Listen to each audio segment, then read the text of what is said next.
Welcome back to another episode of Fisticle Central, and today we are breaking down UFC 311, which took place in Los Angeles. And it is a bit of a mess because in the preview show we covered it as Makhachev versus Sarukian during the time that I was asleep, and then uploaded it. It ended up being Makhachev versus Moicano, so we had two fights fall out of my predictions. So let's cover that a little bit first as we, get down into the card.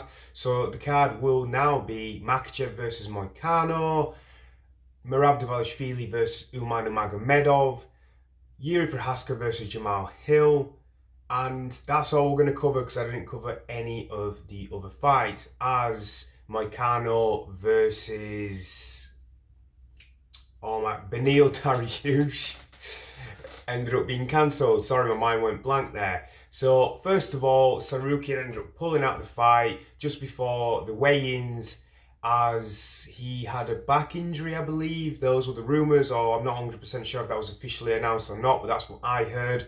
Whether that is correct or not, we definitely know he definitely pulled out of the fight, and it was replaced by Makhachev Moicano as the main event. So it's going to be a tough one for Sarukian. Dana White's not too forgiving, but at the same time, it depends. There's not that many compelling contenders, so maybe one fight and he should be within that title discussion once again, hopefully, or maybe even potentially does get the next shot and Dana White is just playing hardball and lying. Not like Dana White hasn't done that a bunch of times to the media and the fans.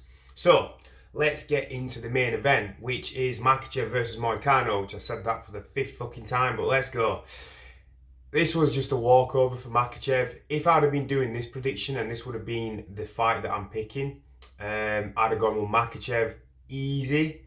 It wouldn't have been much of a thought process. Obviously, anybody can get caught, but in terms of the skill disparity, I just think Makhachev was better everywhere, and not that he got the chance to show it. I think in the striking, it looked relatively even. Some people thought that he got dropped, but it was established that it was a slip. And on the ground, despite the fact that Moicano is a black belt, there's just no comparison, The level of grappling that Makhachev has, he was able to submit Oliveira, fair enough, he did rock him and drop him as well, but, Makhachev's just a different animal, it's a different kettle of fish. Beneil Dariush and Makhachev are just two completely different levels. So he got the submission in the first round. Not too surprised by that. He's done that to a bunch of people. He's got the head and arm choke, which is his favourite submission. Recently telling Mighty Mouse, how much he loves it. He got him during their training in a couple of times. Not surprised at all. Honestly, you're going to gloss over that and move on to a much closer fight, which was the co-main event for the bantamweight title, Merab Dvalishvili versus Umar Nurmagomedov, and this one was real interesting. I personally picked Umar to win this fight. I did see him potentially coming to some problems with the gas tank, which is kind of what came to fruition. But he did start brilliantly. The first couple of rounds I gave to him, I know one of the judges didn't. I just thought he landed the cleanest strikes, kind of controlled the pace. He was even able to push back Merab Dvalishvili, which is something that we definitely haven't seen in quite a number of fights, at least not in recent memory. The commentators also made a note of that. And it was kind of how I saw the fight going, apart from I just thought Umar would have a little bit more in him and would be able to get the job done. The striking, it was cleaner from Umar. The kicking was far superior. I didn't really see too many kicks from Merab. It's not what he does. He kind of pressures, uses boxing and wrestling. Kind of similar to Topuria, just weaponizes cardio rather than power. It's a little bit of a different style with both Georgian, I suppose, right? So, I don't know. I know that they have done weight cuts previously together. I wonder if they have trained together previously. I'd be curious to know that, as both of them, fly the national flag of Georgia with pride, even though Toporia's like half Spanish apparently. But we'll leave that for another day. Yeah? So, you know, with this fight, it was apparently really exciting. I heard some people say, and the commentators, it was one of the best fights he'd ever seen. Joe Rogan said that. I personally heavily disagree with that. I thought it was a good fight. I thought it was a compelling matchup of styles.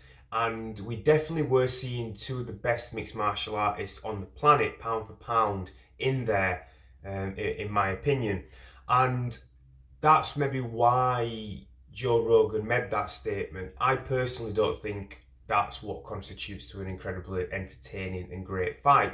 It's the quality of the exchanges and what's actually happening inside that cage, not just the level of fighters that are going up against one another. I think that's what that was based off. I kind of disagreed with the way that that was phrased. Like you think of much better fights throughout the course of last year, like Justin Gaethje, Max Holloway. That's one of the greatest fights I've ever seen, for obvious reasons. One of the greatest moments too, right? That's what, when you think about great fights, it's those kind of slugfests. If you're going to go down a grappling route, I personally enjoyed Sarukian versus Gamrot more. So it depends what your cup of tea is. But for me, it wasn't that good. I thought it was a great fight. It was very good. It was entertaining, and I was definitely intrigued as the fight was playing out.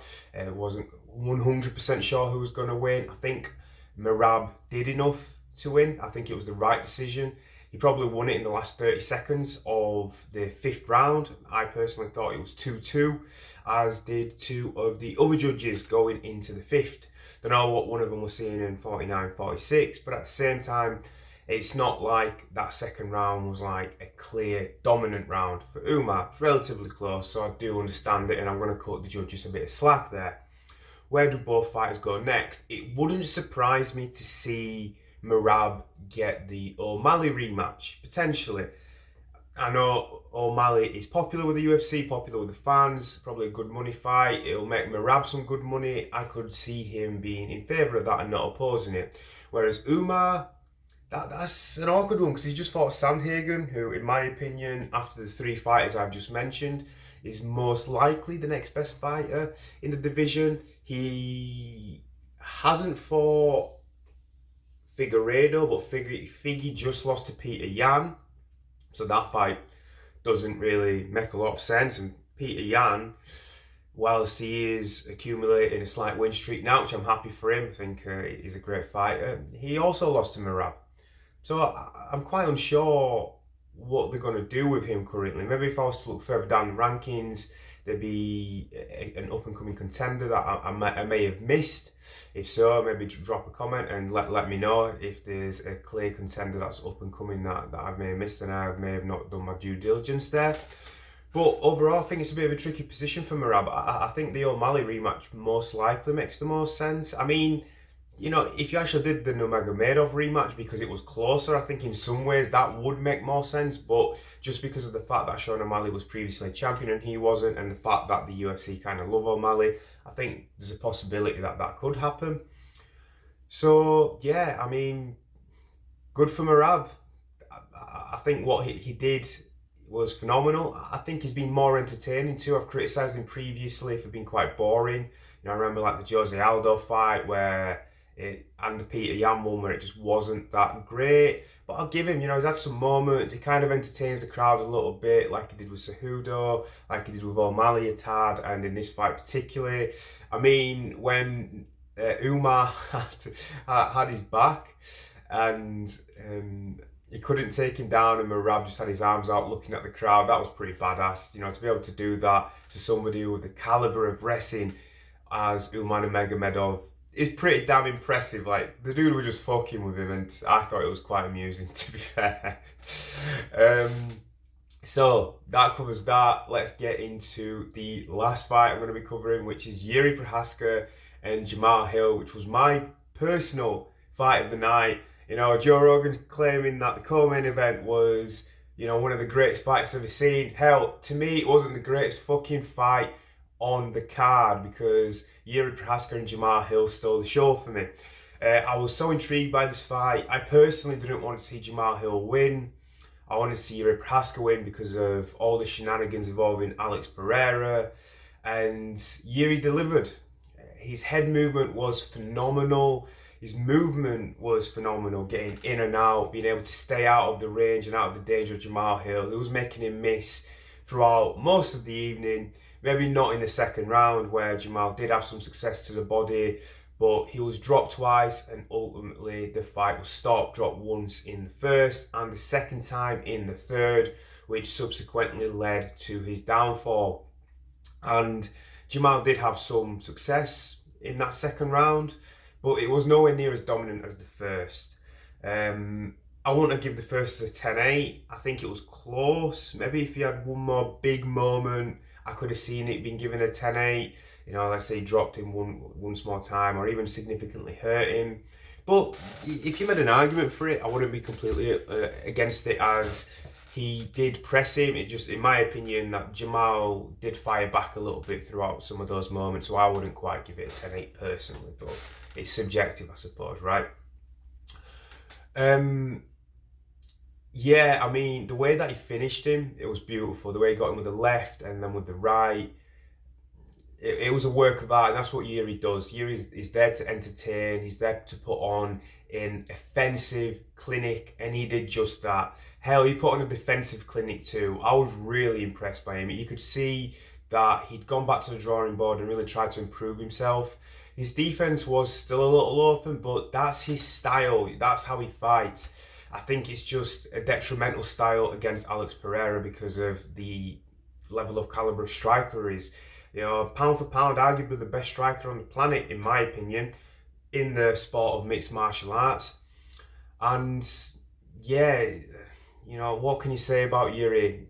He sent a message to the cancer patient that he flew out from the Czech Republic, made a donation. For that reason as well, I was happy to see him win. I think he's just a good human being and a good man.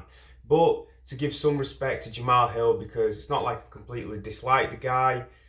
Actually, that's a lie. I dislike the guy a little bit, but still, I felt a little bad for him in the moment. I have to be completely honest about that. I think he showed some respect to Yuri Prochazka after the fight. As long as he's able to conduct himself in a good manner, dealing with the loss, I'm going to have no beef with the guy. I just didn't like some of the things I was seeing over the last 9 months or so, since UFC 300. But before that, I like the dude. How can you not? He's an entertaining fighter. He goes there to strike and knock people out. I don't want to completely slander the guy in that respect. He went out there and he put on a brave performance. He was hurt. He showed heart multiple times. So I'm not going to completely shit on the guy when he's down. He has just lost. To the best of my knowledge, he's handling the loss relatively well. If he can do that, best of luck to him in the future. And same for Yuri. Now, where do both fighters go? If Yuri wants the Pereira trilogy, I'm not that keen on that.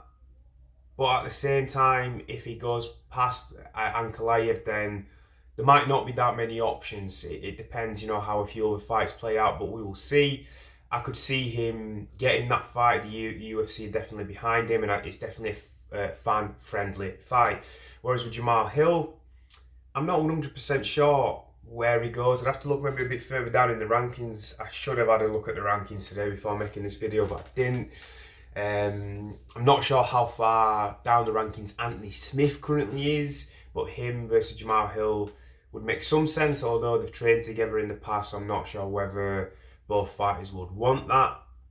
I suppose Rakic versus Jamal Hill might make some sense, actually, just coming to think of it. That, I can't imagine Rakic has gone too far down since his loss to Yuri Prochazka. Probably still around 5th or 6th if I was guessing. So that would make some sense, I suppose. Actually, that probably makes the most sense immediately thinking about it. Both guys coming off a loss. One of them needs a win. The UFC like doing that to get somebody back in the win column. So that covers all that. Great card.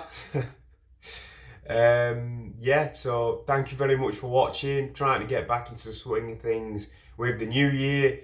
Kind of had a spanner thrown into my washing machine with the fight being cancelled, but hey ho, shit happens. You just gotta keep moving forward there. So Thank you very much for watching. Have yourselves a great week, and we will be back with more content soon. Peace out, guys.